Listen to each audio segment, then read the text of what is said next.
Welcome to కీటాక్స్. ఏ దేశమేగినా ఎందుకాలిడినా పొగడరా నీ తల్లి భూమి భారతిని అన్నారు. కానీ ఆ పనేదో చేయకపోగా ఇప్పుడు కుల ఎజెండాలు రాజకీయ జెండాలు ఎగరేస్తూ మన కుర్రాళ్ళు విదేశాల్లో ఆంధ్రులకున్న కుల ఎజెండాల్ని మరోసారి చర్చలోకి వచ్చేలాగా చేస్తూ ఉన్నారు. ఇప్పటికే దేశమంతా మోస్ట్ క్యాస్టియస్ట్ పీపుల్ ఎవరు అంటే ఏపీ వాళ్లే అని మాట్లాడే పరిస్థితి ఒక పక్కన ఆల్రెడీ కనబడుతోంది. ఇది చాలదన్నట్టుగా కాన్వకేషన్స్ లో కూడా ఇప్పుడు జెండాలు కుల ఎజెండాలు తీయడం దేనికి సంకేతం? అసలు కుల రాజకీయాలతో ఎవరికి లాభం ఎవరికి నష్టం అన్నట్టు ఇంకో మాట లాస్ట్ లో ఒక పాయింట్ ఉంటుంది, అది మాత్రం మీరు అస్సలు మిస్ అవ్వద్దు.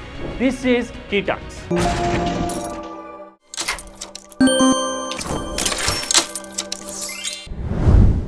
సముద్రాలు దాటి ఖండాలు దాటి విదేశాలకు వెళ్ళగలుగుతున్నారు. డిగ్రీలు కాన్వకేషన్లు దాటి వ్యాపార సామ్రాజ్యాలను కూడా మన వాళ్ళు స్థాపించగలుగుతున్నారు. కానీ ఆ కులం గిరిని బరిని మాత్రం దాటలేకపోతున్నారు. కాన్వకేషన్స్ లో రాజకీయ జెండాలు పట్టుకున్న తీరు ఆంధ్రుల్ని అభాసుపాలు చేసేలాగా ఉంది అనే మాట ఆలోచన ఉన్న ప్రతి ఒక్కరిలో వస్తూ ఉంది. పట్టా ఇవ్వడం కోసం వేదిక మీదకి పిలిచినప్పుడు వినిపించిన ఇంటి పేర్లను బట్టి ఆ జెండా పట్టుకోవడానికి అసలు కారణం ఏంటి, ఆ అభిమానం వెనక ఏముంది అనేది ఎవరికైనా ఇట్టే అర్థమైపోతుంది. ఒకటి టీడీపీ జెండా, రెండోది జనసేన జెండా.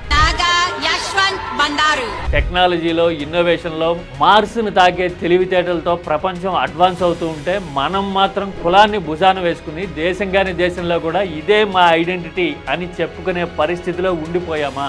అదే మాట అంటే వీళ్ళలో చాలా మంది ఎదురుదాడి చేయడం కనబడుతోంది. ఇంతకు ముందు వైసీపీ చేయలేదా అని అడుగుతూ ఉన్నారు కొంతమంది. వాడెవడో బీడీ కాల్చాడని నువ్వు బాడీ అంతా కాల్చుకుంటావా? అసలు వాళ్ళ విధానాలని తీవ్రంగా తప్పుబట్టే కదా అధికారంలోకి వచ్చింది. అధికారంలోకి వచ్చి వాళ్ళకంటే పెచ్చు మీరు చేస్తాము అని చెబితే గనక జనం ఏం చేయాలో అది చేయరా? ఎందుకు ఇలాంటి కామన్ సెన్స్ ని లాజిక్ ని మిస్ అవుతూ ఉన్నారు? Where the world has not been broken up into fragments by narrow domestic walls అంటాడు టాగోర్. ఆ నారో డొమెస్టిక్ వాల్స్ అంటే ఈ కులాలు లాంటివే. టాగోర్ ఉద్దేశం అదే. మనం ఇప్పటికీ ఆ ఇరుకు గోడల్ని పగలగొట్టలేకపోతున్నాం, దాటలేకపోతున్నాం అని ఈ జెండాల ఇన్సిడెంట్లు మరోసారి గుర్తు చేస్తున్నాయి. కులమే మా బలము అని ఇలా చెప్పే వాళ్ళతో ఎవరికి నష్టం అనేది ఆలోచిస్తే గనక చాలా భయానకమైన విషయాలు తెలుస్తాయి. ఇలాంటివన్నీ చూసి ఇదంతా నిజమే అనుకుని చేతులు కాల్చుకునే వాళ్ళు కొంతమంది ఉంటారు. సోషల్ మీడియాలో చెలరేగిపోతూ ఉంటారు. అసలు కులమే నడిపిస్తుందేమో అనే భ్రమలో బతుకుతూ వీర పోరాటాలు చేస్తూ ఉంటారు. వీళ్ళు కులాన్ని నమ్ముకుని భుజాన వేసుకుని తిరిగే వాళ్ళు ఆంధ్రప్రదేశ్ దాటి ఎక్కడికి పోలేరు. రియాలిటీని కాన్సిక్వెన్సెస్ ని ఫేస్ చేయాల్సిన వీళ్ళే. ఎక్కడో జెండా చూపించిన వాళ్ళకేమో ఆంధ్రప్రదేశ్ లో ప్రత్యక్షంగా స్టేక్స్ ఉండవు. వాళ్ళ లైఫ్ అవుట్ ఆఫ్ ఆంధ్రానే ఉంటుంది, ప్రాస్పరస్ గా ఉంటుంది. అంటే కులం ఎఫెక్ట్ వల్ల చిన్నవాళ్లే చితికిపోతారు, బడా బాబులు బతికిపోతూ ఉంటారు, బతుకుతూ ఉంటారు దాని మీదే. ఇది వాస్తవం. ఆంధ్రప్రదేశ్ లో ఇంత కులపిచ్చి ఎందుకుంది అని చూస్తే గనక హిస్టారిక్ నేపథ్యం చాలా కనబడుతుంది.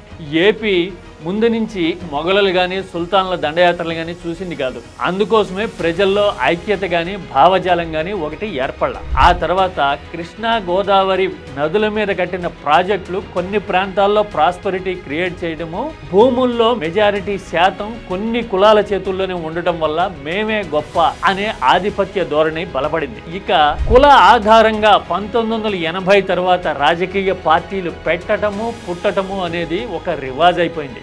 ఈ రాజకీయ పార్టీలకు అనుబంధంగా పనిచేసే మీడియా కూడా ఒకటి రెండు వర్గాల చేతుల్లోనే ఉండడం వల్ల కుల పోరాటాలకి పరోక్షంగా ఆజ్యం పోయడం అనేది కనపడుతూ ఉంది. రాజకీయాలకి సిగ్నిఫికెంట్ వాటా ఉంది. వాళ్ళు వీళ్ళు అని లేదు. ఏదైనా ఒక కులం గొప్పదే అనుకుంటే గనక ఆ కులాన్ని నమ్ముకునే రాజకీయం చేయొచ్చు కదా. మరి పొత్తులు పెట్టుకోవడం ఎందుకు? అంటే కులాలు కలిస్తే గానీ గెలవలేరు. ఆఫ్టర్ ఆల్ రాజకీయంలో గెలవడానికే కులాలు కలవాలి అనుకున్నప్పుడు సమాజం ముందుకెళ్ళడానికి ఇంకెంత సినర్జీ కావాలి? ఈ మాట మనం ఎందుకు ఆలోచించాం? ఒకవేళ ఒక కులంతోనే అంతా అయిపోతుంది, ఒక కులమే గొప్ప, ఒక కులమే ప్రైడ్ అనుకుంటే గనక సింగిల్ గా సొంతంగా గెలిచి చూపించి అధికారంలోకి వచ్చి అప్పుడు జెండా ఎగరేయండి, వైట్ హౌస్ మీద ఎగరేయండి, గొడవ లేదు. ఏమంటారు? This is key talks for you.